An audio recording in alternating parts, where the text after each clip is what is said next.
પ્રકરણ 11 ભારતનું ન્યાયતંત્ર। તો મિત્રો આજે આપણે ભારતના ન્યાયતંત્ર વિશે ભણીશું। સંઘ સરકારના બે અંગો ધારાસભા અને કારોબારીનો અભ્યાસ કર્યા બાદ આપણે તેના ત્રીજા સ્વતંત્ર, નિષ્પક્ષ અને સળંગ એક સૂત્રી એવા વિશિષ્ટ અંગ ન્યાયતંત્ર વિશે આજે વિગતે અભ્યાસ કરીશું। તો મિત્રો ભારતની સંઘીય રાજ્ય પદ્ધતિમાં સમગ્ર દેશમાં એક જ સોપાનબદ્ધ સળંગ અને એક સૂત્રીય ન્યાય પદ્ધતિ છે। ભારતના ન્યાયતંત્રની વ્યવસ્થા સુગ્રથિત પિરામિડ સ્વરૂપે જોવા મળે છે। તમે નીચે એનો પિરામિડ જોઈ શકો છો। આપણે ત્યાં એક સૂત્રી ન્યાયતંત્રની રચના કરવામાં આવી છે। તદનુસાર કેન્દ્ર કક્ષાએ ટોચ પર, તો કેન્દ્ર કક્ષાએ મિત્રો ટોચ પર આપણા દેશની સર્વોચ્ચ અદાલત છે, એને સુપ્રીમ કોર્ટ કહે છે। જ્યારે તેની મધ્યમાં રાજ્ય કક્ષાએ વડી અદાલત આવેલી છે। તો રાજ્ય કક્ષાએ મિત્રો અહીંયા વડી અદાલત છે એ આવેલી છે, રાજ્ય કક્ષાએ વડી અદાલત આવેલી છે। એને હાઈકોર્ટ અને તેના તાબા હેઠળ મિત્રો તેના તાબા હેઠળ મીન્સ કે એના અંકુશની અંદર નીચે જિલ્લા કક્ષાએ અને તાલુકા કક્ષાએ મિત્રો જિલ્લા અને તાલુકા અદાલતો આવેલી છે, જે જિલ્લા કક્ષાએ અને તાલુકા કક્ષાએ છે। અને તાબા હેઠળની વિશેષ અદાલત જેને ટ્રાયલ કોર્ટ ઉપરાંત જુદા જુદા હેતુઓ માટે રચવામાં આવેલી ટ્રિબ્યુનલ, કે જે જુદા જુદા હેતુઓ માટે રચવામાં આવેલી હોય એવી ટ્રિબ્યુનલો છે। તો મિત્રો અહીંયા આપણે જોયું કે આપણા જે સર્વોચ્ચ અદાલત છે એ આપણી કેન્દ્રની અંદર જે આપણી સર્વોચ્ચ અદાલત છે, જે આપણી દિલ્હીમાં આવેલી છે, જે ટોચની અદાલત છે। એના પછી દરેક રાજ્યની અંદર વડી અદાલતો આવેલી છે અને ટ્રિબ્યુનલ હાઈકોર્ટ કહેવામાં આવે છે। પછી જિલ્લા સ્તરે તાલુકા અને જિલ્લા અદાલતો આવેલી છે અને અહીંયા તાલુકાની અંદર ટ્રાયલ અદાલતો છે એ આવેલી છે। તો હવે આપણે એના પછી જોશું આપણા ન્યાયતંત્રનું મહત્વ। તો ભારતમાં નાગરિકોના હકોના રક્ષણ અને જતન કરવા તેમજ કેન્દ્ર અને રાજ્ય વચ્ચેના કે રાજ્ય વચ્ચેના કાર્યનું વિભાજનને લગતી કોઈ વિસંવાદિતા સર્જાય તો તેના બંધારણની જોગવાઈ મુજબ ઉકેલ લાવીને સમાધાન કરવા માટે સમવાય તંત્રમાં તટસ્થ અને નિષ્પક્ષ, કે જે તટસ્થ અને નિષ્પક્ષ ન્યાયતંત્રની આવશ્યકતા છે।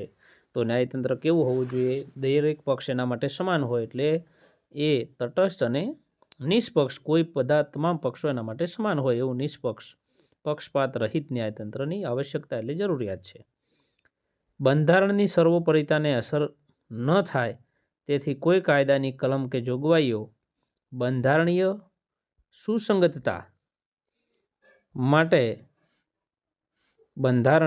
સુસંગતતા તપાસવા માટે તેના અર્થઘટન કરવા ન્યાયતંત્ર મહત્વનું અંગ છે। ધારાસભા અને કારોબારી દ્વારા બંધારણીય મર્યાદાનું ઉલ્લંઘન ન થાય તેની ચકાસણી કરવા માટે દેશમાં એક સ્વતંત્ર,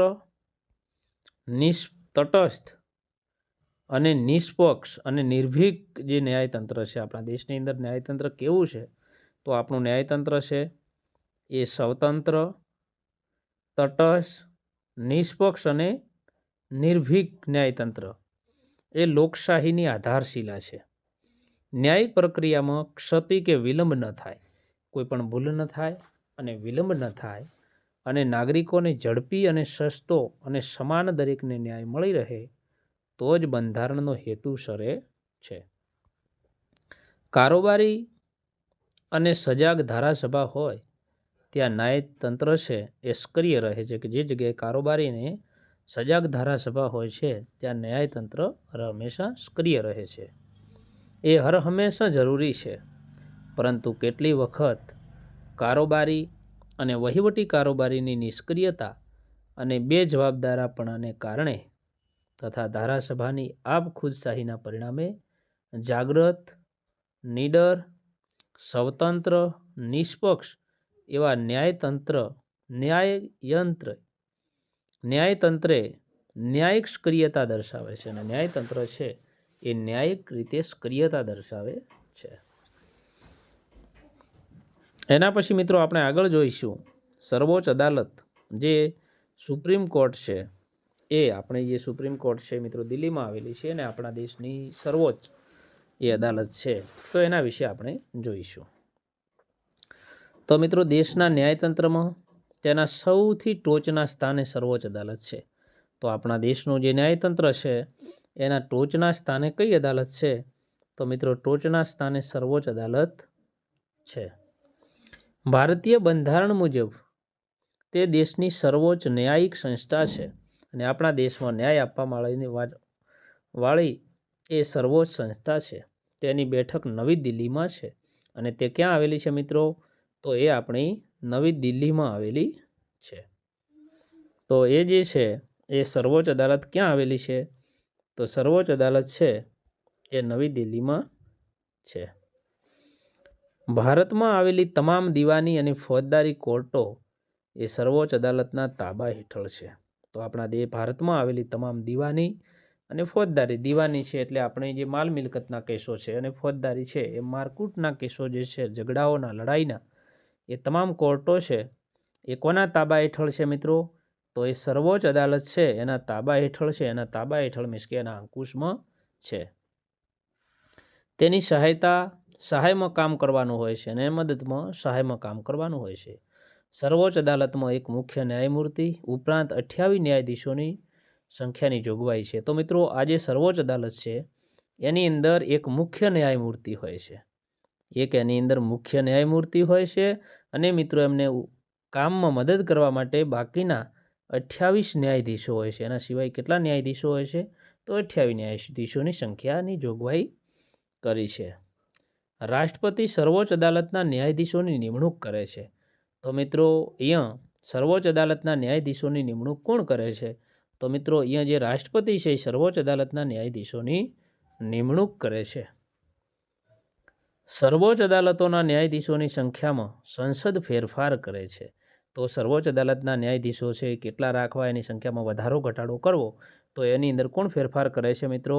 તો એની અંદર સંસદ છે એ ફેરફાર કરી શકે છે.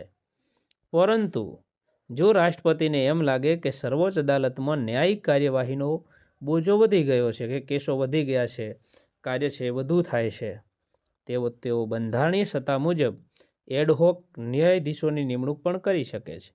તો એને મિત્રો એડહોક ન્યાયાધીશોની નિમણૂક કરે છે. અને આ એડહોક જે એક્સ્ટ્રા ટાઈમ માટે જો સર્વોચ્ચ અદાલતની અંદર કામગીરી કે કેસો વધી જાય તો એના માટે ચોક્કસ સમય પૂરતા જે ન્યાયાધીશોની નિમણૂક કરવામાં આવે છે અને એડહોક ન્યાયાધીશ કહેવામાં આવે છે અને એની નિમણૂક છે મિત્રો રાષ્ટ્રપતિ કરે છે. સર્વોચ્ચ અદાલતના વરિષ્ઠ ન્યાયાધીશોની નિમણૂક શ્રેયાંતા અહીંયા સિનિયોરિટીના ધોરણે થાય છે. તો મિત્રો જે સર્વોચ્ચ અદાલત છે એનો ન્યાયાધીશ છે એની શ્રેયાંતા એટલે સિનિયોરિટી એટલે કેટલો વર્ષની એની સર્વિસ છે, નોકરી છે, એની સિનિયોરિટીના આધારે આ સર્વોચ્ચ અદાલતનો ન્યાયાધીશ છે એની નિમણૂક થાય છે. મુખ્ય ન્યાયમૂર્તિ સિવાયના અન્ય ન્યાયાધીશોની નિમણૂક એ મુખ્ય ન્યાયમૂર્તિ અન્ય વરિષ્ઠ ન્યાયાધીશો સાથે હંમેશા ચર્ચા વિમર્શ કરીને કરવામાં આવે છે.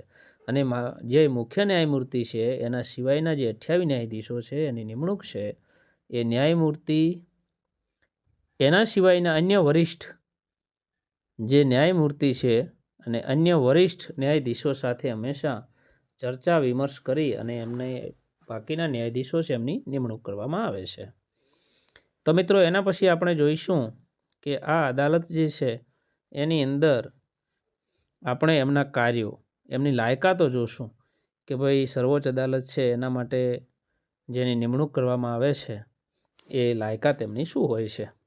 તો એની અંદર આપણે જોઈએ ભાઈ, તો પહેલું તો એ ભારતનો નાગરિક હોવો જોઈએ.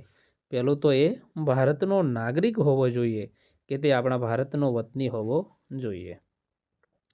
બીજા નંબરમાં છે મિત્રો ભારતની કોઈ પણ એ વડી અદાલતમાં ન્યાયાધીશ તરીકે ઓછામાં ઓછા 5 વર્ષ સુધી સેવા બજાવી હોય અથવા એણે જો ભારતની આપણી કોઈ પણ વડી અદાલતમાં એટલે રાજ્યની અદાલતમાં, આપણા ભારત દેશની કોઈ પણ રાજ્યની અદાલતની અંદર તેણે ઓછામાં ઓછા 5 વર્ષ સુધી એ વકીલ તરીકેની સેવા બજાવી હોવી જોઈએ.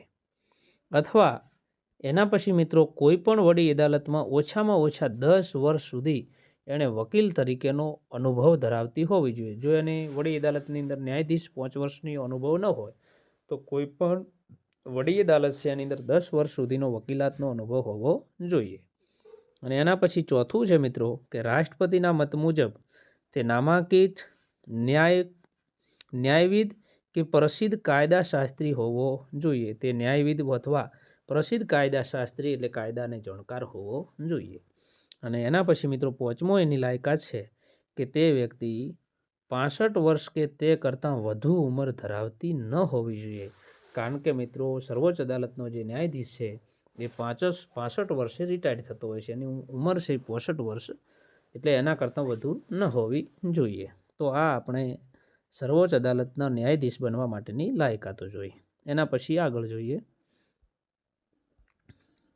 આમ સર્વોચ્ચ અદાલતના ન્યાયમૂર્તિઓની નિવૃત્તિ વય મર્યાદા, તો મિત્રો એમની નિવૃત્તિ વય મર્યાદા કેટલી છે તો એ આપણે જોઈએ તો સર્વોચ્ચ અદાલતના ન્યાયાધીશની નિવૃત્તિ વય મર્યાદા છે એ 65 વર્ષની છે.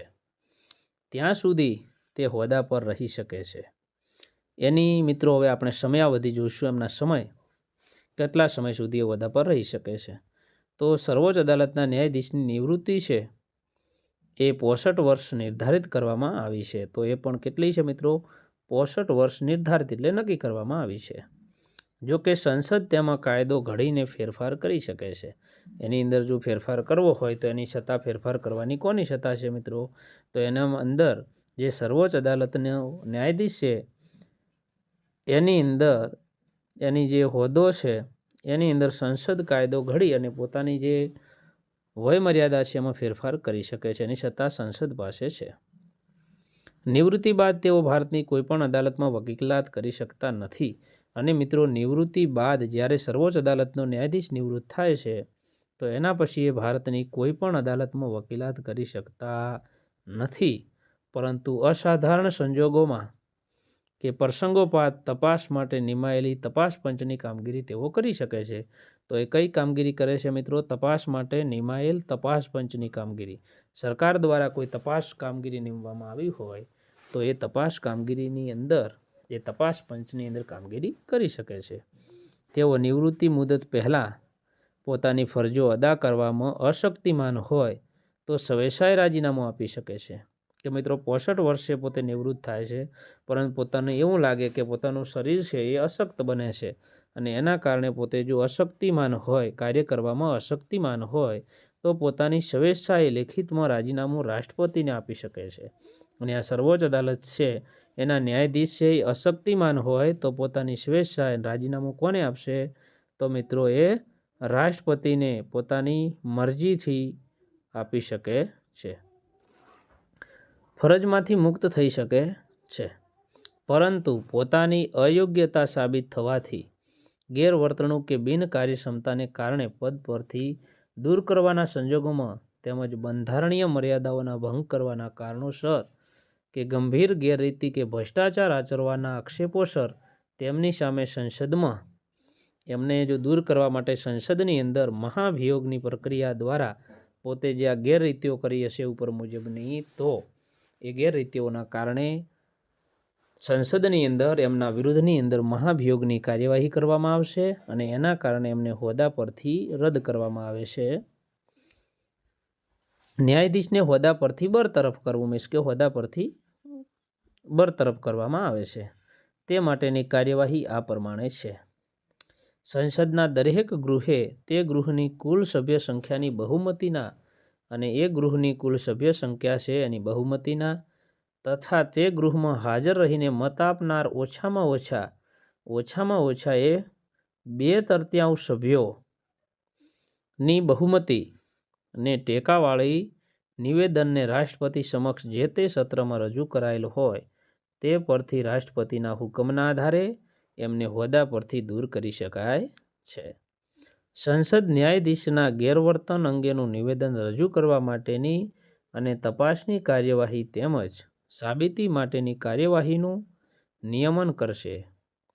સંબંધિત ન્યાયાધીશને સંસદમાં હાજર રહીને પોતાના બચાવમાં પોતાનું નિવેદન છે એ રજૂ કરવાની તક આપવામાં આવે છે કે મિત્રો જે ન્યાયાધીશ છે એ સંસદમાં હાજર રહી અને પોતાના સૌ બચાવમાં પોતાની રજૂઆત છે એ કરી શકે એ માટેની એને તક આપવામાં આવે છે. એના પછી મિત્રો આગળ જોઈએ તો અહીંયા સર્વોચ્ચ અદાલતના ન્યાયમૂર્તિઓને હોદ્દો ગ્રહણ કરતાં પહેલાં રાષ્ટ્રપતિ હોદ્દાની ગુપ્તતા અને બંધારણ પ્રત્યે વફાદાર રહેવાના શપથ લેવડાવે છે. તો મિત્રો સર્વોચ્ચ અદાલતનો જે ન્યાયમૂર્તિ છે એના હોદ્દાના ગ્રહણ કરશે હોદ્દો ત્યારે એને શપથ કોણ લેવડાવે છે? તો હોદ્દો ગ્રહણ કરતાં પહેલાં એમને રાષ્ટ્રપતિ હોદ્દાના ગુપ્તતા અને બંધારણ પ્રત્યે વફાદાર રહેવાના શપથ લેવડાવે છે અને તેઓએ પ્રતિજ્ઞાપત્ર પર સહી કરવાની હોય છે. એના પછી મિત્રો આગળ જોઈએ આપણે સર્વોચ્ચ અદાલતની સત્તાઓ અને કાર્યો. તો સર્વોચ્ચ અદાલતની સત્તાઓ અને કાર્યો જોઈશું. તો ભારતની સર્વોચ્ચ અદાલત એ દુનિયાની કોઈ પણ સર્વોચ્ચ અદાલત કરતાં વિશેષ સત્તાઓ અને વિશાળ કાર્યક્ષેત્ર ધરાવે છે. એટલે ભારતની જે સર્વોચ્ચ અદાલત છે એ કોઈ પણ સર્વોચ્ચ અદાલતો કરતાં એ વિશેષ એટલે વધારે પ્રમાણમાં એ સત્તાઓ ધરાવે છે. આ કાર્યક્ષેત્રને મૂળભૂત ક્ષેત્રાધિકાર અને એમને મિત્રો શું કહેવામાં આવે છે? તો એમને જે વિશેષ સત્તા ધરાવે છે એને મૂળભૂત ક્ષેત્રાધિકાર તરીકે ઓળખવામાં આવે છે કે બંધારણની આપણે જે બંધારણે સર્વોચ્ચ અદાલતને જે વિશેષ અધિકાર આપ્યો છે એને આપણે મૂળભૂત ક્ષેત્રાધિકાર તરીકે ઓળખીએ છીએ.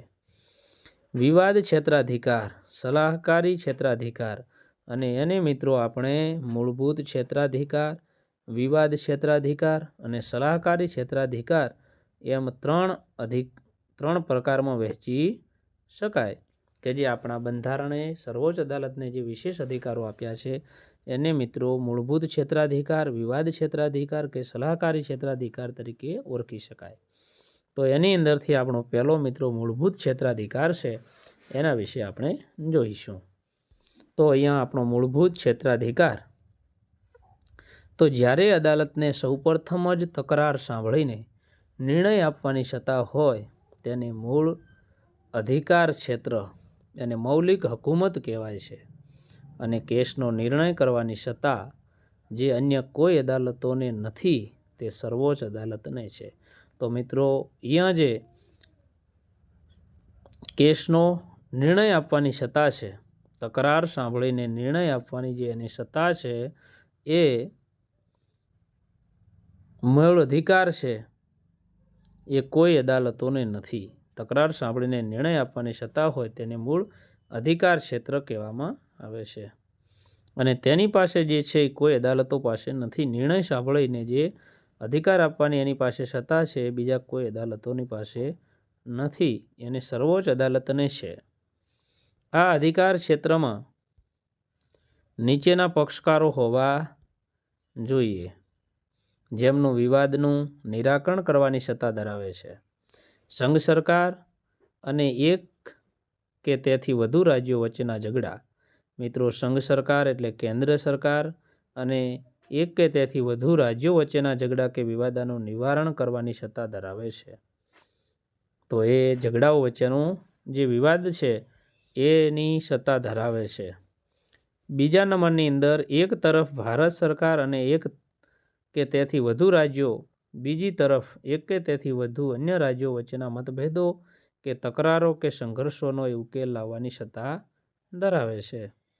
એના પછી મિત્રો ત્રીજું છે બે કે તેથી વધુ રાજ્યો વચ્ચેની એટલે કે રાજ્યો વચ્ચેની તકરારો કે ઝઘડાઓના સંદર્ભે એ ચુકાદો આપવાની સંપૂર્ણ સત્તા જે છે એ સર્વોચ્ચ અદાલત ધરાવે છે.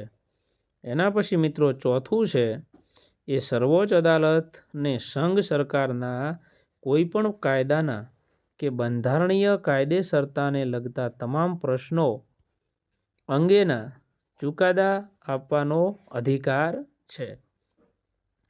એના પછી મિત્રો પાંચમું જોઈશું તો અદાલતને નાગરિકોના મૂળભૂત હકોના રક્ષણ અને જતન કરવાની સત્તા ઉપરાંત મૂળભૂત હકોના ભંગ બદલ હાજર હુકમ અધિકાર હુકમ કે પ્રતિબંધ હુકમ વગેરે બહાર પાડવાની સત્તા છે. તો એને કયા કયા હુકમો બહાર પાડવાની સત્તા છે મિત્રો? તો કોઈ પણ મૂળભૂત હકોના ભંગ બદલ એને હાજર હુકમ, અધિકાર હુકમ કે પ્રતિબંધ હુકમ. તો આ 3 પ્રકારના એ હુકમ બહાર પાડે છે: હાજર હુકમ, અધિકાર હુકમ અને પ્રતિબંધ હુકમ. રાજ્ય વચ્ચેના કે રાજ્યો તો રાજ્ય વચ્ચેના કે રાજ્યો વચ્ચેના નદીના પાણીની વહેંચણી એનો ઉપયોગ બાબતોના વિવાદો ઉકેલવાની સત્તા એ સર્વોચ્ચ અદાલતની હકુમત બહાર છે. એટલે મિત્રો કોઈ પણ રાજ્યની અંદર જે નદીના પાણીનો એવો પ્રશ્ન હોય તો એ સર્વોચ્ચ અદાલતની હકુમત બહારનો છે. એના માટે સર્વોચ્ચ અદાલત એ ઉકેલી શકતી નથી. તે માટે અલગ પાણીનો ન્યાયપંચ છે. એના માટે અલગ પાણી ન્યાયપંચ છે. એને ટ્રિબ્યુનલો કહેવામાં આવે છે અને એ વખતે આ ચુકાદો ટ્રિબ્યુનલો આપે છે કે કોઈ પણ 2 રાજ્ય વચ્ચે વહેતી નદીના પાણીનો કોઈ પ્રશ્ન હોય તો એ માટે સર્વોચ્ચ અદાલતમાં અપીલ થઈ શકતી નથી. એનો ન્યાય આપવા માટે મિત્રો જે અલગ પાણીનો ન્યાયપંચ હોય છે એને ટ્રિબ્યુનલ કોર્ટો કહેવામાં આવે છે. તેના દ્વારા એનો ચુકાદો આવે છે. સર્વોચ્ચ અદાલતના ચુકાદાઓ અંતિમ હોય છે અને સર્વોચ્ચ અદાલત દ્વારા જે ચુકાદો આપવામાં આવે છે એ મિત્રો અંતિમ હોય છે, દરેકને માન્ય રાખવો પડતો હોય છે. તે અન્યત્ર પડકારી શકાતા નથી. એટલે સર્વોચ્ચ અદાલતના ચુકાદા વિરુદ્ધ તમે આગળ કોઈ બીજી કોર્ટમાં જઈ શકતા નથી. તે બધા માટે શિરોમાન્ય છે અને જે સર્વોચ્ચ અદાલત છે એના ચુકાદા દરેકના માટે શિરોમાન્ય છે. એના પછી મિત્રો આપણે બીજું જોઈશું. બીજું છે અપીલનું ક્ષેત્રાધિકાર એટલે વિવાદ અધિકાર ક્ષેત્ર. તો મિત્રો એના વિશે આપણે જોઈએ કે સર્વોચ્ચ અદાલતના વિવાદ અધિકાર ક્ષેત્રમાં 3 પ્રકારના વિવાદોમાં જ અપીલ થઈ શકે છે અને કોઈ પણ અપીલ કરવાની હોય છે એ મિત્રો 3 પ્રકારના જ વિવાદોમાં જ આ અપીલ થઈ શકે છે. તો એ કયા છે અને આપણે જોઈએ કે મિત્રો પહેલાં તો બંધારણના અર્થઘટનના કેસો, બીજું દીવાની દાવાઓ અંગેના કેસો અને ત્રીજું છે ફોજદારી દાવાના કેસો. ભારતમાંની કોઈ પણ વડી અદાલતના કોઈ પણ દાવાઓના ચુકાદાઓના હુકમનામા તેમજ આખરી હુકમ સામે સર્વોચ્ચ અદાલતમાં અપીલ ત્યારે જ થઈ શકે કે જ્યારે વડી અદાલતને ચુકાદામાં એ પ્રકારનું પ્રમાણપત્ર આપેલ હોય કે કેસમાં બંધારણની કોઈ કલમના અર્થઘટનનો અગત્યનો કાયદાકીય પ્રશ્ન સંકળાયેલો છે અને તે પ્રશ્નનો ખોટી રીતે નિર્ણય અપાયેલ છે. એ કારણોસર નારાજ પક્ષકાર સર્વોચ્ચ અદાલતમાં અપીલ કરી શકે છે. તો મિત્રો સર્વોચ્ચ અદાલતમાં ક્યારે? તો જ્યારે કોઈ પણ બંધારણની કોઈ કલમનો અર્થઘટનનો અગત્યનો કોઈ કાયદાકીય પ્રશ્ન સંકળાયેલો હોય અને પ્રશ્ન ખોટી રીતે નિર્ણય અપાયેલ હોય તો એ કારણસર નારાજ પક્ષકાર એટલે નાખુશ થયેલો જે પક્ષકાર છે એ સર્વોચ્ચ અદાલતમાં અપીલ કરી શકે છે. જો કોઈ વડી અદાલત આવું પ્રમાણપત્ર ન આપે પરંતુ સર્વોચ્ચ અદાલતને ખાતરી થાય કે ચુકાદામાં બંધારણીય અર્થઘટનનો પ્રશ્ન સમાવિષ્ટ છે તો તે ખાસ પરવાનગી માટે અપીલ આપવાની સત્તા પણ ધરાવે છે. તો એ સત્તા ધરાવે છે. અલબત્ત અપીલમાં નવું કારણ ઉમેરી શકાતું નથી. એની જે અપીલ હોય એની અંદર મિત્રો નવું કોઈ કારણ છે એને ઉમેરી શકાતું નથી. કેસનો પક્ષકાર જ એ કારણોસર અપીલ કરી શકે છે અને જે પક્ષકાર છે એ જ અપીલ કરી શકે છે. એના કારણોસર જે પક્ષકાર છે એ જ અપીલ કરી શકે છે. તો પક્ષકાર છે એ જ કારણોસર અપીલ કરી શકે છે કે પ્રશ્નનો નિર્ણય વડી અદાલતમાં કે અન્ય અદાલતમાં ખોટી રીતે અપાયો છે. જે વ્યક્તિ વડી અદાલતની કાર્યવાહીમાં પક્ષકાર તરીકે હોય તે જ વ્યક્તિ સર્વોચ્ચ અદાલતની અંદર અપીલ કરી શકે છે. બીજા નંબરની અંદર આપણે જોઈએ ભાઈ દીવાની કેસો. તો દીવાની કેસોમાં વડી અદાલત એવું પ્રમાણપત્ર આપે કે કેસ વ્યાપક મહત્તા ધરાવે છે અને તેમાં કાયદાના અર્થઘટનનો મહત્ત્વનો પ્રશ્ન સમાવિષ્ટ છે અને તે પ્રશ્નનો નિર્ણય સર્વોચ્ચ અદાલત કરે તે જરૂરી છે, ત્યારે સર્વોચ્ચ અદાલતમાં અપીલ થઈ શકે છે. કે જ્યારે આપણી વડી અદાલત છે એ તમને એવું કહેશે કે એ મહત્ત્વનો પ્રશ્ન સમાવેશ છે કે આમાં કાયદાના અર્થઘટનનો મહત્ત્વનો પ્રશ્ન સમાવેલ છે અને તે પ્રશ્નનો નિર્ણય સર્વોચ્ચ અદાલત કરે તે જરૂરી છે, તો ત્યારે જ આપણે સર્વોચ્ચ અદાલતમાં અપીલ કરી શકીએ છીએ. કોઈ વડી અદાલતના 1 લાખથી વધુ રકમના દીવાની દાવાઓના ચુકાદા કે નિર્ણય વિરુદ્ધ સર્વોચ્ચ અદાલતમાં અપીલ થઈ શકતી નથી. તો અહીંયા કોઈ પણ સર્વોચ્ચ અદાલત છે, કોઈ પણ સર્વોચ્ચ અદાલતની અંદર વડી અદાલતના 1 લાખથી વધુ રકમની દીવાની ચુકાદા કે નિર્ણય વિરુદ્ધ, તો અહીંયા વડી અદાલતના 1 લાખથી વધુ રકમના દીવાની દાવાઓના ચુકાદા કે નિર્ણય વિરુદ્ધ સર્વોચ્ચ અદાલતમાં અપીલ થઈ શકે છે. એના પછી મિત્રો જોઈએ કે ફોજદારી કેસોમાં નીચલી અદાલતને આરોપીને મૃત્યુદંડની સજામાંથી મુક્ત કર્યો હોય કે ફોજદારી કેસોમાં નીચલી અદાલતે આરોપીને કોઈ પણ મૃત્યુદંડની સજામાંથી મુક્ત કર્યો હોય, પરંતુ વડી અદાલતે આરોપીને મૃત્યુદંડની સજા ફરમાવી હોય ત્યારે અપીલ થઈ શકે છે. વડી અદાલતે પોતાના તાબા હેઠળની નીચલી અદાલતમાંથી કોઈ કેસ પોતાની પાસે પાછો લઈને આરોપીને મૃત્યુદંડની સજા ફરમાવી હોય અને તેનું પ્રમાણપત્ર આપેલ હોય કે સર્વોચ્ચ અદાલતમાં અપીલ કરવા માટેનો યોગ્ય કેસ છે અને પુનઃ વિચાર માટે યોગ્ય છે, એટલે ફરીવાર વિચારણા કરવા માટે યોગ્ય છે, ત્યારે અપીલ થઈ શકે છે.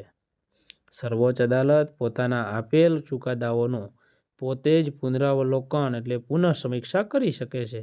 એટલે જે સર્વોચ્ચ અદાલત છે એ પોતે આપેલા ચુકાદાઓનું એ પુનરાવલોકન પુનઃ સમીક્ષા કરી શકે છે. અન્ય કોઈ અદાલતમાં ચાલતા કેસને પોતાની અદાલતમાં તબદીલ એટલે ટ્રાન્સફર કરી શકે છે.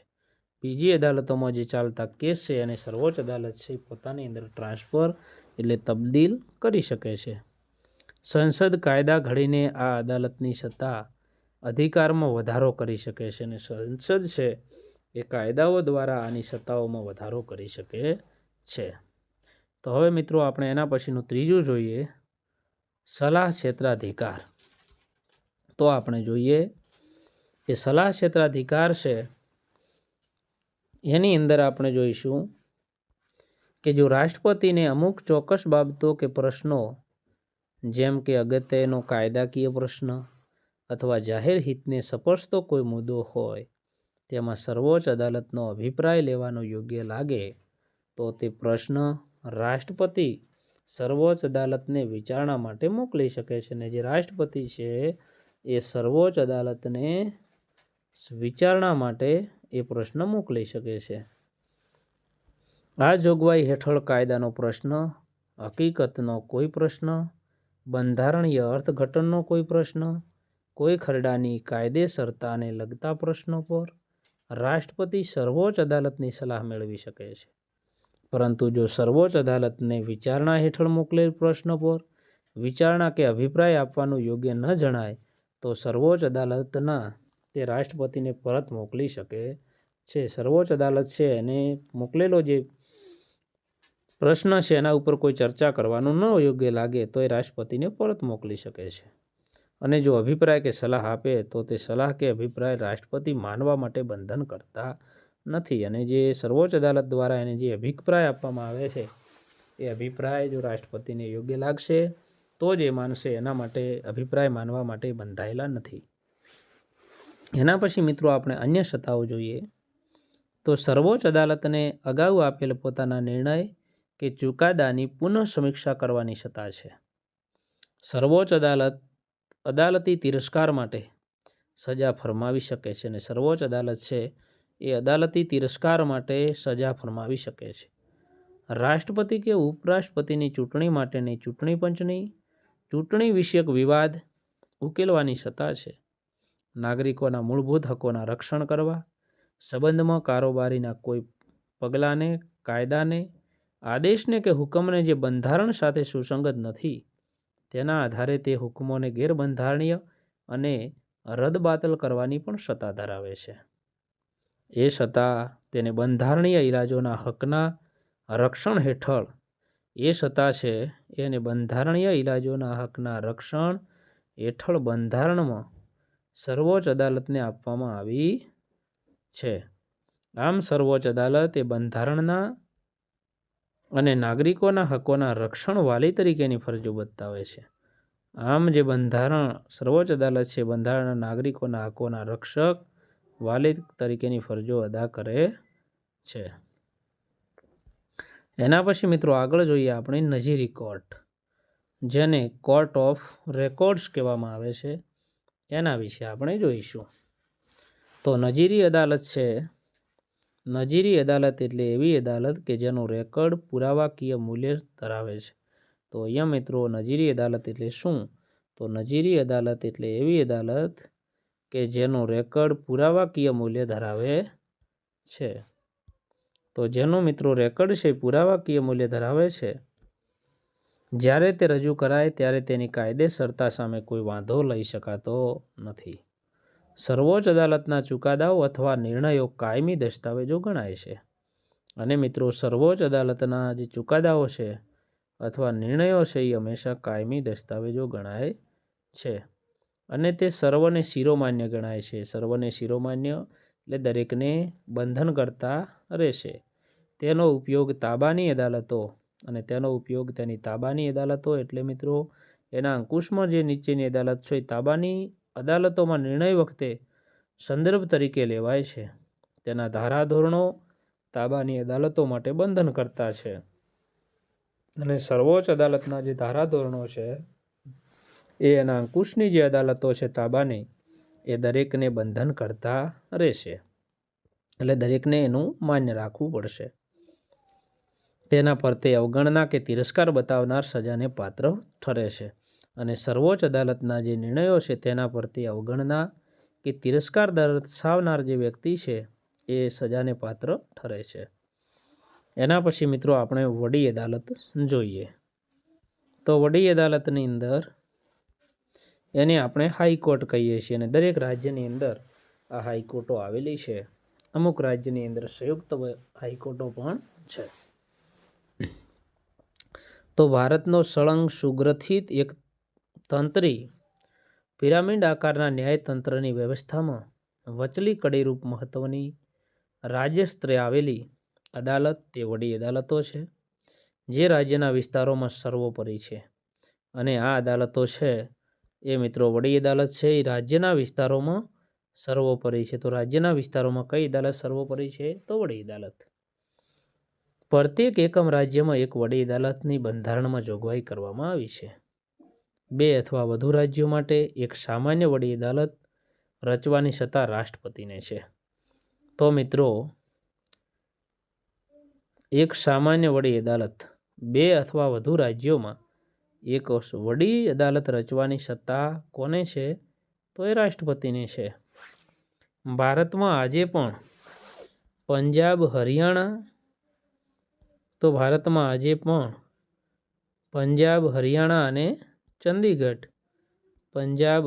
અને ચંદીગઢ રાજ્યોમાં સંયુક્ત વડી અદાલત છે. તે જ પ્રમાણે આસામ વડી અદાલતની હકુમત આસામ ઉપરાંત, અને જે આસામ જે છે એ આસામની વડી અદાલતની હકુમત છે એ આસામ ઉપરાંત મણિપુર, મેઘાલય, ત્રિપુરા, મિઝોરમ અને અરુણાચલ પ્રદેશ સુધી એ પ્રસરે છે. હવે મિત્રો આ વડી અદાલતની રચના કેવી રીતના થાય છે એના વિશે જોઈએ. તો મિત્રો જે વડી અદાલત છે એ વડી અદાલતના મુખ્ય ન્યાયાધીશની નિમણૂક છે એ રાષ્ટ્રપતિ કરે છે. તો અહીંયા પણ એની જે ન્યાયાધીશની નિમણૂક છે એ કોણ કરે છે? તો રાષ્ટ્રપતિ. તો અહીંયા વડી અદાલતના મુખ્ય ન્યાયાધીશની નિમણૂક રાષ્ટ્રપતિ એ સર્વોચ્ચ અદાલતના વરિષ્ઠ ન્યાયાધીશ તથા સંબંધિત રાજ્યના રાજ્યપાલ સાથે ચર્ચા વિમર્શ કરીને કરે છે. અન્ય ન્યાયાધીશોની નિમણૂકમાં વડી અદાલતના મુખ્ય ન્યાયમૂર્તિની સાથે વિચાર વિમર્શ કરવામાં આવે છે. અલબત્ત રાષ્ટ્રપતિ એટલે વડાપ્રધાન અને પ્રધાનમંડળની સલાહ અનુસાર વર્તનાર રાષ્ટ્રપતિ એ અભિપ્રીત છે, તેથી વડાપ્રધાનની અને મુખ્યમંત્રીની સાથે ચર્ચા વિમર્શ કર્યા અનુસાર વડી અદાલતોના ન્યાયાધીશોની નિમણૂક થાય છે. ને એ પ્રમાણે જે ચર્ચા વિમર્શ કર્યા પ્રમાણે વડી અદાલતના ન્યાયાધીશોની નિમણૂક થાય છે. વડી અદાલતોના ન્યાયાધીશોની મુદત 62 વર્ષની વય હોય છે. તેઓ રાષ્ટ્રપતિને સંબોધીને રાજીનામું આપે છે. તો તેઓ કોને સંબોધીને રાજીનામું આપે છે? રાષ્ટ્રપતિને. વડી અદાલતનો કોઈ ન્યાયાધીશ તેમને સામેના ગેરવર્તન કે ગેરરીતિના કારણોસર રાષ્ટ્રપતિ બંધારણીય જોગવાઈ અનુસાર સંસદમાં મહાભિયોગની કાર્યવાહીની પ્રક્રિયા પૂર્ણ કર્યેથી એ આરોપી સાબિત થયેથી હોદ્દા પરથી બરતરફ કરી શકે છે. અને સર્વોચ્ચ અદાલતના ન્યાયાધીશની પણ એ જ પ્રક્રિયા છે. વડી અદાલતના ન્યાયાધીશોની ભારતના કોઈપણ રાજ્યમાં બદલી કરી શકાય છે. અને મિત્રો, આજે વડી અદાલતના ન્યાયાધીશોની ભારતના કોઈપણ રાજ્યમાં એમની બદલી કરી શકાય છે. વડી અદાલતોના ન્યાયાધીશોની સંખ્યા એક સરખી હોતી નથી. અને મિત્રો, એમની સંખ્યા છે એક સરખી હોતી નથી, કારણ કે જે રાજ્યની અંદર જેવા કેસો હશે, જેવું કાર્ય હશે, એના પ્રમાણે એમની સંખ્યા જે છે રાષ્ટ્રપતિ નક્કી કરતો હોય છે. અને આમાં રાજ્યપાલ પણ મહત્વની ભૂમિકા ભજવશે. રાષ્ટ્રપતિને જરૂર જણાય તેવા પડતર કેસોની સંખ્યા અને કામકાજના બોજાને ધ્યાનમાં લઈ 2 વર્ષની મુદત માટે એ એડહોક ધોરણે, અને એડહોક ધોરણે મિત્રો સર્વોચ્ચ અદાલતની અંદર પણ હતું, એ વધારાના કાર્યકારી એટલે અમુક સમય પૂરતા હાઈકોર્ટના ન્યાયાધીશોની નિમણૂક પણ કરી શકે છે કે જો વધારે કાર્ય હોય, કેસ વધારે હોય, તો એના ટૂંક સમય માટે એ એડહોકના ધોરણે એ વધારાના ન્યાયાધીશોની નિમણૂક કરે છે. અદાલત અને વડી અદાલતોનું કામકાજ અંગ્રેજી ભાષામાં થાય છે. તો મિત્રો, જે આ અદાલતો છે એ વડી અદાલતની અંદર જે કામકાજ છે એની ભાષા અંગ્રેજી ભાષામાં થાય છે. પણ જો રાજ્યની ધારાસભા પોતાની રાજ્યની ભાષામાં જે તે વડી અદાલતમાં પોતાનું કામકાજ કરી શકે એવો ઠરાવ પસાર કરે તો રાજ્યની વડી અદાલતમાં તે ભાષામાં કામકાજ કરી શકે છે. તો એના માટે જો મિત્રો, રાજ્યની વડી અદાલત છે એ રાજ્યની વડી અદાલતમાં પોતાનું કામકાજ એ ધારાસભા પોતાના રાજ્યની ભાષામાં, જે ધારાસભા છે એ તો એવું ઈચ્છે કે ભાઈ આપણા રાજ્યની ભાષાની અંદર આપણી વડી અદાલત છે એનો કાર્યભાર થાય તો લોકોને વધુ સમજાશે, તો એ પોતાની ભાષાની અંદર એનો કાર્યભાર રજૂ કરી શકશે. એના પછી મિત્રો આપણે આગળ જોઈએ એની લાયકાતો, કે જે વડી અદાલત છે એના માટે શું લાયકાત હોય છે. તો એના લાયકાતો આપણે જોઈએ તો લાયકાતોની અંદર આપણે જોઈએ બંધારણીય જોગવાઈ અનુસાર વડી અદાલતમાં નિમણૂક પામનાર વ્યક્તિ તે ભારતનો નાગરિક હોવો જોઈએ. અને પહેલો ભારતનો નાગરિક હોવો જોઈએ. તેમજ તે ભારતના રાજ્યમાં આવેલી કોઈ પણ નીચલી અદાલતમાં ઓછામાં ઓછા 10 વર્ષ સુધી તેણે ન્યાયિક હોદ્દા ધારણ કરેલા હોવા જોઈએ, અથવા તેણે વડી અદાલતમાં ઓછામાં ઓછા 10 વર્ષ સુધી વકીલાત કરી હોય. તે ઉપરાંત તે રાષ્ટ્રપતિની દ્રષ્ટિએ તે ન્યાયવિદ કે નિષ્ણાત બંધારણવિદ કે પ્રસિદ્ધ કાયદાશાસ્ત્રી હોવો જોઈએ. તથા 5મું છે કે તેની ઉંમર છે 62 વર્ષ કરતાં ઓછી હોવી જોઈએ. જે સર્વોચ્ચ અદાલત હતો એની ઉંમર 65 વર્ષ હતી. અહીંયા વડી અદાલત છે એના ન્યાયાધીશની ઉંમર છે 62 વર્ષની છે. વડી અદાલતના ન્યાયાધીશ તરીકે નિમાયેલ વ્યક્તિએ પોતાના હોદ્દા ધારણ કરતા પહેલાં રાજ્યના રાજ્યપાલ અથવા આ સંદર્ભમાં તેમણે નિમેલ કોઈ વ્યક્તિ સમક્ષ હોદ્દાની ગુપ્તતાના શપથ લેવાના હોય છે અને પ્રતિજ્ઞાપત્ર પર સહી કરવાની હોય છે. તો વડી અદાલતના અધિકાર ક્ષેત્રો, હવે આપણે વડી અદાલત છે એના અધિકાર ક્ષેત્રો છે એ જોઈશું. તો વડી અદાલતના અધિકાર ક્ષેત્રો જોઈએ તો વડી અદાલતની સત્તા અને કાર્યક્ષેત્રને નીચેના 3 અધિકાર ક્ષેત્રોમાં વહેંચી શકાય. પહેલું છે મૂળભૂત અધિકાર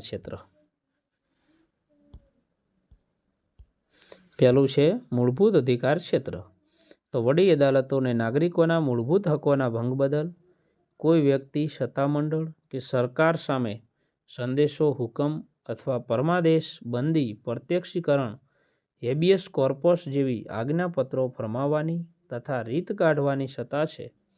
કંપનીને લગતા લગ્ન, છૂટાછેડા અને ભરણ પોષણને લગતા કેસો ચલાવવાની સત્તા પણ વડી અદાલતને છે.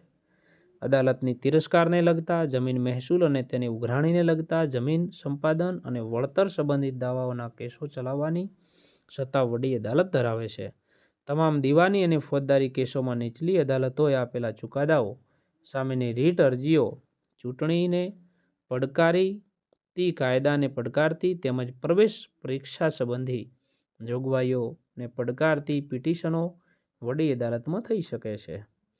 એનું મિત્રો આપણે વિવાદિત અપીલ અધિકાર ક્ષેત્ર જોઈએ તો વડી અદાલતના કાર્યક્ષેત્રમાં રાજ્યમાં આવેલી નીચલી અદાલતોના ચુકાદાઓ વિરુદ્ધમાં વડી અદાલત અપીલ સાંભળે છે. તેને અપીલ ક્ષેત્રાધિકાર કહે છે અને એના માટે અપીલ ક્ષેત્રાધિકાર એને કહેવામાં આવે છે. વડી અદાલત પોતાના તાબાની અદાલતો એટલે પોતાના અંકુશની નીચેની અદાલતો કે ટ્રિબ્યુનલોના ચુકાદાઓ સામે અપીલ દાખલ કરી સાંભળે છે. જિલ્લાની ફોજદારી અદાલતો જેને સેશન કોર્ટ કહેવામાં આવે છે, એના જે ન્યાયાધીશો જ્યારે આરોપીને તેના ગુના બદલ 4 વર્ષ કરતાં વધારે મુદતની સજા કરી હોય તો ચુકાદા વિરુદ્ધ વડી અદાલતમાં પક્ષકાર અપીલ કરી શકે છે. તો એને કેટલી સજા કરી હોય ત્યારે અપીલ થઈ શકે છે મિત્રો? તો એને 4 વર્ષ કરતાં વધારે મુદતની સજા કરી હોય તો સેશન કોર્ટ કોઈ આરોપીને તેની નીચેની ફોજદારી અદાલતના ચુકાદાથી વિરુદ્ધ હત્યાના આરોપસર મૃત્યુદંડની સજા ફરમાવી હોય ત્યારે વડી અદાલતમાં અપીલ થઈ શકે છે. ટ્રિબ્યુનલોના ચુકાદાથી નારાજ થયેલ, ટ્રિબ્યુનલો એટલે આપણે જે પાણીના પંચો હતા, જે પંચ દ્વારા કોઈ જે બનાવ પંચો દ્વારા જેની કોર્ટ બનાવવામાં આવે છે, એવી ટ્રિબ્યુનલોના ચુકાદાથી નારાજ થયેલ પક્ષકારો પણ વડી અદાલતમાં અપીલ કરીને ન્યાય માગી શકે છે. વડી અદાલત કોઈ કેસમાં બંધારણના અર્થઘટન સંબંધી કાયદાના મહત્વના પ્રશ્ન પર નિર્ણય કરવાનો અધિકાર ધરાવે છે. એના પછી મિત્રો આપણે ત્રીજો આવે છે વહીવટી ક્ષેત્રાધિકાર. તો વહીવટી ક્ષેત્રાધિકાર દરેક વડી અદાલતને રાજ્યમાંની કે જે પ્રદેશમાં તેની હકૂમત વિસ્તરતી હોય તે પ્રદેશમાંની તમામ અદાલતો અને ન્યાય પંચોને ટ્રિબ્યુનલો પર દેખરેખ રાખવાની અને કાર્યવાહીનું નિયમન કરવાની સત્તા ધરાવે છે. વડી અદાલતો જરૂર જણાય તો આવી અદાલતો પાસેથી કેસ પેપર્સ કે પત્રકો મંગાવવાની અને કેસ ચલાવવાની સત્તા ધરાવે છે. પોતાના તાબા હેઠળની અદાલતોના વ્યવહાર અને કાર્યવાહીનું નિયમન કરવા માટે સામાન્ય નિયમ ઘડી શકે છે. વડી અદાલતો એ વિવિધ પ્રકારની ફીના ધોરણો, કોષ્ટકો નક્કી કરી શકે છે. આ બધી જોગવાઈઓ બંધારણને આધીન અને સુસંગત હોવી જોઈએ. તાબાની અદાલતોને તેઓ હિસાબો અને નોંધો કેવી રીતે રાખવા તેનું માર્ગદર્શન વડી અદાલત આપે છે. વડી અદાલત નજીરી અદાલત તરીકે કોર્ટ ઓફ રેકોર્ડ્સનું સ્થાન ધરાવે છે અને જે આ વડી અદાલતો છે એ વડી અદાલત નજીરી અદાલત તરીકે કોર્ટ ઓફ રેકોર્ડનું સ્થાન ધરાવે છે. વડી અદાલતે પોતે આપેલા ચુકાદાને, નિર્ણયને યોગ્ય અને વ્યવસ્થિત સ્વરૂપમાં સંગ્રહિત કરીને પ્રસિદ્ધ કરવાનું કાર્ય કરે છે. તો જે ચુકાદાઓ આપવામાં આવે છે એને પ્રસિદ્ધ કરવાનું કાર્ય કરે છે. જે ચુકાદાઓ કે નિર્ણય તાબાની અદાલતો માટે આખરી ગણાય છે અને ભવિષ્યમાં અન્ય ચુકાદાઓ નિર્ણય લેવામાં માર્ગદર્શક પણ બને છે. વકીલો તેમની તરફેણ અને વિરુદ્ધમાં દલીલોમાં આ ચુકાદાને સંદર્ભે તરીકે ટાંકીને ઉપયોગ કરતા હોય છે. આ અદાલતને પોતાના તિરસ્કાર બદલ સજા કરવાની સત્તા પણ હોય છે. ગુજરાતમાં વડી અદાલત સરખેજ ગાંધીનગર હાઈવે અને આપણા ગુજરાતમાં વડી અદાલત છે એ સરખેજ ગાંધીનગર હાઈવે સોલા અમદાવાદમાં આવેલી છે. તાબાની કે અધીનસ્થ અદાલતો એના અંકુશમાં હોય તાબાની અદાલતો તો રાજ્યની વડી અદાલતની દેખરેખ અને નિયમન હેઠળ જિલ્લાની અને તાલુકાની અદાલતો, જે જિલ્લાની અને તાલુકાની જે અદાલતો છે એના અદાલતો, ફાસ્ટ ટ્રેક કોર્ટ, પોટા અદાલતો, ટ્રિબ્યુનલો, કેટલીક વિશેષ અદાલતો છે. પ્રત્યેક રાજ્ય વહીવટ અને એકમ જિલ્લામાં વહેંચવામાં આવે છે, જેમાં દીવાની, ફોજદારી અને મહેસૂલી અદાલતોનો પણ સમાવેશ થાય છે. આપણે જોઈશું જિલ્લા ન્યાયાધીશ. તો કોઈ પણ રાજ્યના જિલ્લા ન્યાયાધીશ તરીકે વ્યક્તિઓની નિમણૂક અને તેમની જગ્યા પર નિયુક્તિ અને બઢતી તે રાજ્ય સંબંધમાં હકૂમત વાપરતી વડી અદાલત સાથે ચર્ચા વિમર્શ કરીને જ તે રાજ્યના રાજ્યપાલ દ્વારા કરવામાં આવે છે. તો એની આપણે લાયકાતો જોઈએ કે જિલ્લા ન્યાયાધીશ તરીકે નિમણૂક પામનાર વ્યક્તિ એ ભારતની નાગરિક હોવી જોઈએ. તો એની અંદર આપણે જોઈએ ભાઈ કે નિમણૂક પામનાર વ્યક્તિ છે ભારતની નાગરિક હોવી જોઈએ. વધુમાં ઓછો તે 7 વર્ષ સુધી વકીલાત કર્યાનો અનુભવ ધરાવતી હોવી જોઈએ. કેન્દ્ર સરકાર કે રાજ્ય સરકારમાં ન્યાયતંત્રમાં અધિકારી તરીકે સેવા માટેની યોગ્યતા ધરાવે છે. જિલ્લા ન્યાયાધીશ સેવાની અન્ય ન્યાયાધીશોની નિમણૂક રાજ્યપાલ કે વડી અદાલત, રાજ્ય જાહેર સેવા પંચ સાથે સલાહ સહમત મસલત કરીને બંધારણે ઘડેલા નિયમોને આધીન રહીને કરવામાં આવે છે. જિલ્લા અદાલતોમાં દીવાની દાવાઓ, સિવિલ મેટર જેવા ન્યાયાધીશ ચલાવે તેને જિલ્લા ન્યાયાધીશ તથા ફોજદારી દાવા જે મેજિસ્ટ્રેટ ચલાવે છે. તો મિત્રો અહીંયા જે દીવાની દાવા જે છે એ સિવિલ મેજિસ્ટ્રેટ ન્યાયાધીશ ચલાવે, ન્યાયાધીશ અને ફોજદારી દાવા છે એ મેજિસ્ટ્રેટ ચલાવે છે. સેશન્સ ન્યાયાધીશ કહેવામાં આવે છે. જિલ્લા અદાલતો તેના તાબા હેઠળની અદાલતોના ચુકાદાઓ સામેની અરજીઓની સુનાવણી કરે છે. પ્રત્યેક જિલ્લાની દીવાની અદાલતોમાં 1 લાખ રૂપિયા સુધીના દાવાઓ સરકારે કરેલા હોય છે. પ્રત્યેક જિલ્લાની દીવાની અદાલતોમાં 1 લાખ રૂપિયા સુધીના દાવાઓ છે એ સરકારે કરેલા કે કેસમાં સામેના કેસોમાં ચલાવવાની સત્તા છે. આ કોર્ટના સિવિલ જજ સરકાર સામેના દાવાઓ ઉપરાંત લગ્ન, છૂટાછેડા, ભરણપોષણ, જમીન સંપાદનને લગતા કે વળતરને લગતા દાવાઓ, વાલીપણાને લગતા કેસોને ચલાવવાની સત્તા ધરાવે છે. ફોજદારી અદાલતોમાં session court, first class judicial magistrate, second class judicial magistrate court તથા મામલતદાર એક્ઝિક્યુટિવ મેજિસ્ટ્રેટની કોર્ટ હોય છે. આ કોર્ટમાં 3 વર્ષ સુધી કેદથી માંડીને 10 વર્ષ સુધીના કેદની સજા ફરમાવવામાં આવે છે. અને મિત્રો એની અંદર 5,000 કે તેથી વધુ રકમના દંડની પણ જોગવાઈ હત્યાના કેસમાં મૃત્યુદંડ, ફાંસીની, જન્મટીપની, આજીવન કારાવાસ જેવી સજા કરવાની સત્તા ધરાવે છે. આ ઉપરાંત small cause court, family court પણ જિલ્લામાં હોય છે. જમીન મહેસૂલના કેસો માટે મહેસૂલ અદાલત અને મજૂરોના વિવાદ માટે મજૂર અદાલત લેબર કોર્ટ રચાય છે તથા કેટલીક ખાસ અદાલતો ટ્રિબ્યુનલોની રચના કરવામાં આવી છે, જેમ કે વાહન અકસ્માતના વળતર માટેની ટ્રિબ્યુનલો. તો એની અંદર મિત્રો જે અમુક જે છે એ વાહન અકસ્માતના વળતર માટેની ટ્રિબ્યુનલો, શિક્ષક અધ્યાપકોના નોકરી હક હિતના રક્ષણ માટે ગુજરાત શૈક્ષણિક સેવા સંસ્થા ટ્રિબ્યુનલ, દવા રિકવરી માટેની ટ્રિબ્યુનલો, ગ્રાહક સુરક્ષા માટે ગ્રાહક તકરાર નિવારણ ફોરમ પણ અદાલતોની ભૂમિકા ભજવે છે.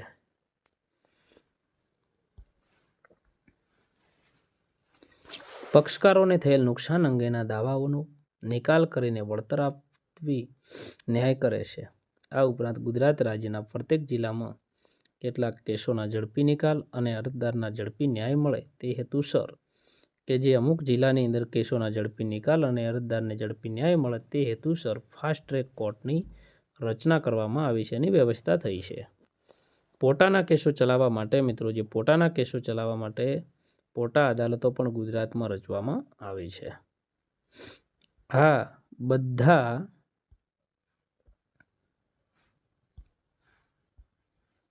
આ બધી અદાલતોએ ન્યાયિક કાર્યવાહીનું વિકેન્દ્રીકરણ કરી તથા એક સૂત્રી ધોરણે સ્વતંત્ર અને નિષ્પક્ષ રહીને તટસ્થ અને ન્યાયિક કામગીરી કરવાનું સૌનું ધ્યાન ખેંચ્યું છે.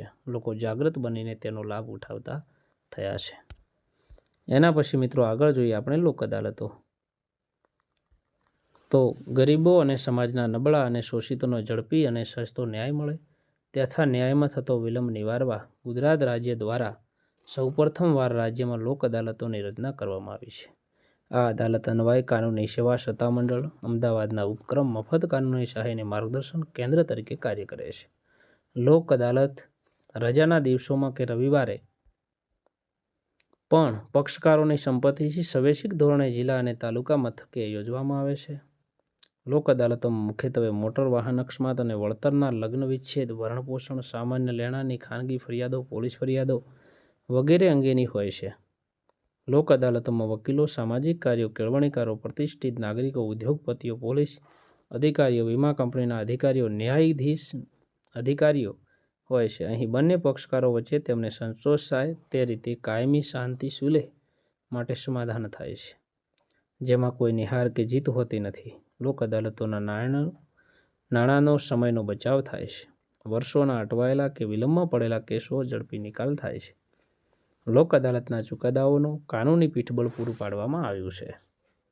આથી જ લોક અદાલતો લોકોમાં આકર્ષણનું કેન્દ્ર બની છે. એના પછી જોઈએ ન્યાયતંત્ર વિશે. તો મિત્રો, ન્યાયતંત્રની સ્વતંત્રતા જોઈએ તો ભારતીય બંધારણમાં નાગરિકોના મૂળભૂત હકોના રક્ષણ અને સામાજિક, રાજકીય અને આર્થિક સમાનતા અને ન્યાય સ્થાપવાનું ન્યાયતંત્ર માટે ધારાસભા અને કારોબારીથી સ્વતંત્ર, તટસ્થ અને નિર્ભીક બનીને કરવાનું સુનિશ્ચિત કર્યું છે. ન્યાયતંત્ર સરકાર તરફી કે સરકાર પ્રત્યે પક્ષપાતી ભર્યું વલણ ધરાવતું હોવું જોઈએ નહીં. ન્યાયાધીશોની નિમણૂક સંબંધી લાયકાત, ધોરણો, નિમણૂક પ્રક્રિયા, પગાર ભથ્થા, બદલી, બઢતી, નિવૃત્તિ વગેરે સુસ્થાપિત વિધિ અનુસાર બંધારણીય જોગવાઈઓને આધીન કારોબારી દ્વારા કરવામાં આવે છે. તેમની ચોક્કસ મુદત માટે નિમણૂક કરવામાં આવે છે. મનસ્વીપણે કે રાજકીય પ્રભાવ હેઠળ કારોબારી કોઈ ન્યાયાધીશને હોદ્દા પરથી દૂર કરી શકતી નથી. અને મિત્રો, અહીંયા રાજકીય પ્રભાવ હેઠળ કે પોતાના કોઈ પણ વગ હોય, રાજકીય પ્રભાવ હેઠળ કારોબારી કોઈ પણ ન્યાયાધીશને હોદ્દા પરથી દૂર કરી શકતી નથી. તેમના પગાર ભથ્થા, નોકરીની શરતો, બઢતી, બદલી, નિવૃત્તિના લાભો, પેન્શન ફંડ બધી જ બાબતોમાં તેમને નુકસાન થાય તે રીતે ફેરફાર કરી શકતું નથી. ન્યાયાધીશોની ફરજ દરમિયાન તેમના વર્તન અંગે ચુકાદા અંગે સંસદ કે વિધાનસભામાં ચર્ચા થઈ શકતી નથી કે ટીકાત્મક સમીક્ષા પણ થઈ શકતી નથી. ન્યાયાધીશ નિવૃત્તિ બાદ કોઈ પણ અદાલતમાં વકીલાત કરી શકતા નથી. અને મિત્રો, ન્યાયાધીશ છે એ પોતાની નિવૃત્તિ બાદ કોઈ પણ અદાલતમાં વકીલાત કરી શકતા નથી. આ તમામ જોગવાઈ પાછળનો મૂળભૂત ઉદ્દેશ ન્યાયાધીશો નિડરતાથી, પ્રમાણિકપણે, સ્વાભિમાન સાથે, નિર્ભીકપણે, સ્વતંત્ર અને તટસ્થ રહી પોતાની ફરજો અદા કરી શકે અને પોતાને સાચો, પારદર્શક અને ઝડપી ન્યાય આપી શકે. આમ ભારતીય બંધારણે ન્યાયતંત્રને સ્વતંત્રતા, નિષ્પક્ષ, તટસ્થ અને એકસૂત્રી વિશિષ્ટ સ્થાન બક્ષ્યું છે. આમ ભારતીય બંધારણે ન્યાયતંત્રને સ્વતંત્રતા, નિષ્પક્ષ, તટસ્થ અને એકસૂત્ર વિશિષ્ટ સ્થાન બક્ષ્યું છે. સર્વોચ્ચ અદાલતમાં જાહેર હિતના દાવા, જાહેર હિતના પ્રશ્નો કે મહત્વની જાહેર સમસ્યાઓના ઉકેલ માટે માત્ર પોસ્ટકાર્ડ કે સામાન્ય પત્રો દ્વારા થયેલા ફરિયાદને જાહેર હિતની અરજી તરીકે સ્વીકારીને વહીવટી તંત્રને આજકારૂપ ચુકાદાઓ આપ્યા છે, જે ન્યાયતંત્રની સક્રિયતા બતાવે છે. અને એના પછી મિત્રો જોઈએ કે હમણાં ન્યાયતંત્ર પાસે અંદાજે 3.5 કરોડથી વધુ કેસોનો ભરાવો છે. અપૂરતા કોર્ટો અને ન્યાયાધીશોની અને સ્ટાફની અપૂરતા પ્રમાણ થયેલ નિમણૂક થકી ન્યાયતંત્રમાં થતા અસહ્ય વિલંબને અટકાવવા તથા અંદાજે 1,500થી વધુ જૂના અને અપ્રસ્તુત કાયદાઓને બદલવાની તૈયારી વર્તમાન કેન્દ્ર સરકાર કરી રહી છે. તો મિત્રો, 1,500થી વધુ જૂના અપ્રસ્તુત કાયદાઓ છે એમને બદલવાની તૈયારી વર્તમાન કેન્દ્ર સરકાર કરી રહી છે. થેન્ક યુ મિત્રો.